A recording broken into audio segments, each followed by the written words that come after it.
welcome back to another video and happy Easter. I hope you guys are having a wonderful day, spending lots of time with family. Today I wanted to share with you guys a recipe that I kind of stole from my mom. A few weeks ago when I first got back from traveling, my mom made me some dinner and she said that she made these potato spinach balls, and I was like, sounds kind of cool, but you must have used oil or whatever. And they were just these super healthy kind of like potato spinach balls. So I decided to kind of steal her recipe and put my own little twist on it. And also, in the spirit of Easter today, you guys can go and grab my ebook for 50% off if you use the code Easter at checkout. I know a lot of you guys haven't grabbed it yet and you guys are super interested in creating super tasty and healthy meals and dishes like we're going to do today. So happy Easter. I hope you guys get the chance to go and grab it because I'm sure you won't be disappointed. But anyways, we are going to get into this recipe. Super simple, super quick, super easy, and also meal prep friendly. And it's also gluten-free. You know, it's all that good stuff. Okay, so what you're going to need for this recipe, super simple, is 4 baked or steamed potatoes. I just cooked these super quick in our Instant Pot because it only takes like 10 minutes, and while I was prepping the rest of the stuff, my potatoes cooked. And then I have about 1.5 cups of white beans or navy beans, and I also cooked these in the Instant Pot last night, but you can use canned. That's why they look a little mushy, is because I cooked them from scratch. And then I got some garlic, some spinach. These are gluten-free breadcrumbs because I wanted to keep this recipe entirely gluten-free, so the breadcrumbs are made from cornmeal. And then I've just got some spices, salt and pepper, and some nooch. And that's it. That's all you need. And then I'm going to be making 2 different types of sauces, just a cashew sour cream from my ebook, and then I'm going to be making a marinara sauce as well. But those are kind of optional. I like them. They taste really good on their own too, or even with just like hot sauce.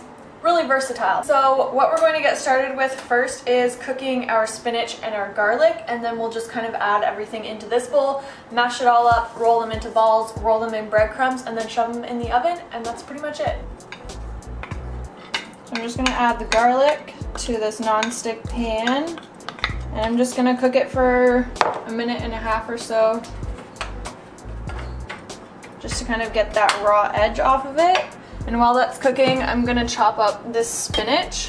You can leave it whole if you want because we're going to wilt it, but I like to just chop it into kind of like thinner pieces. So now we're just going to add the spinach. And we're gonna cook it until it's wilted, not until it's like super cooked, just until it starts to kind of wilt in the pan. So this is pretty much how you want it to look. It's just started to wilt here. Now I'm gonna take it off the heat and just put it into a bowl. Okay, so now I have myself a big mixing bowl and also a potato masher. And I'm going to add in my beans first to this bowl and then mash those up until they're sort of like a little bit of a smoother consistency. Then I'll add in my potatoes and mix that up as well.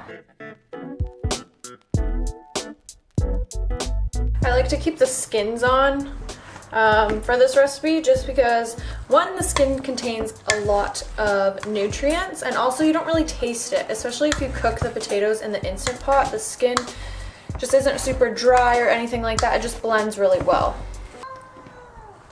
Jack, what you doing? What's up? What's up? I'm making potato balls again. You want to smell? Not for you.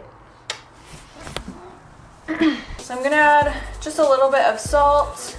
I'm gonna add some pepper, about a teaspoon of onion powder, a teaspoon of cumin, a tablespoon of dried basil, a large pinch or about half a teaspoon of thyme, and then we're gonna add in some nutritional yeast. I'm gonna add in about 6 tablespoons. Add our spinach and garlic mixture to the bowl.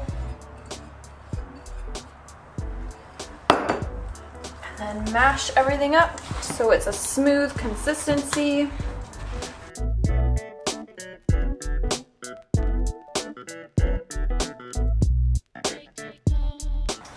Okay, so now this is a nice smooth consistency. It doesn't have to be perfect. And then I've got myself a lined baking tray with just a, we've got a silicone baking sheet, but you can also use parchment paper. It will do the same thing. So now I'm going to measure these out into about 15 to 18 balls, and then we're gonna roll them in the breadcrumbs, put them on the baking sheet, and then they're gonna go in the oven for about 20 to 25 minutes.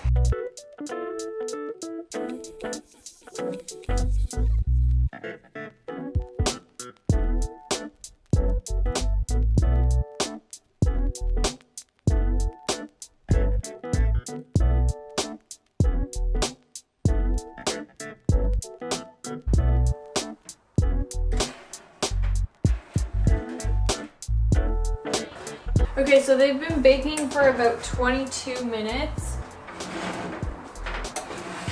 And they're not totally crispy on the top, so I'm going to turn the broiler on and I'm gonna broil them for probably like 5 minutes. And then they get kind of crispy and golden on the top as well as the bottom.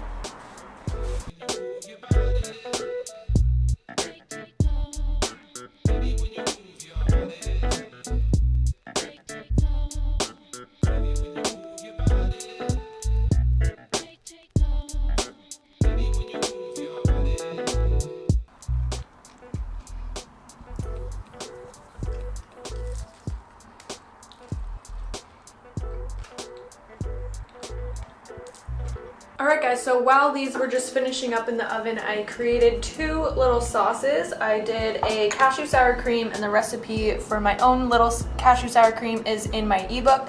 And then I just made this quick marinara sauce. I didn't film myself doing it, but all I did was just put in a little bit of tomato sauce and some Italian seasonings, and that's about it. And I don't know, it just tastes really good with like potato, spinach, beans, and like a tomato sauce. But I really like the cashew sour cream as well. But yeah, these turned out really, really well. I'm super happy with them. I'm really happy with the recipe. These are really great for meal prep as well because you can freeze them and they don't taste too bad after they've been frozen either. They are best when they're eaten fresh, but they're an awesome little like appetizer, or you can just throw them in with like your regular dinner dish or whatever. But these are so good, and they've got like everything in them. They've got potatoes, they've got your greens, they've got your beans. And they're nice and crispy on the outside because I put the broiler on. So good. Okay guys, so I hope you enjoyed this video. If you guys want to make the recipe, the full written recipe will be linked in the description down below, so make sure you check that out. And if you do make them, make sure you take a picture or tag me on your Instagram stories or on your Instagram posts, because I love seeing your recreations and what you guys do to kind of make it your own. And I always share recipe recreations on my story as well, so make sure that you do that. And also don't forget that you can get 50% off of my ebook that's full of tons of recipes like this. There's over 100 recipes that don't have any oil, that are focused on whole plant foods, nice and healthy but also nice and tasty. Use the code Easter at checkout. The link will be in the description for that as well. And yeah, I hope you guys had a wonderful Easter, and I will see you guys in the next video. Bye! I'm gonna eat all these now.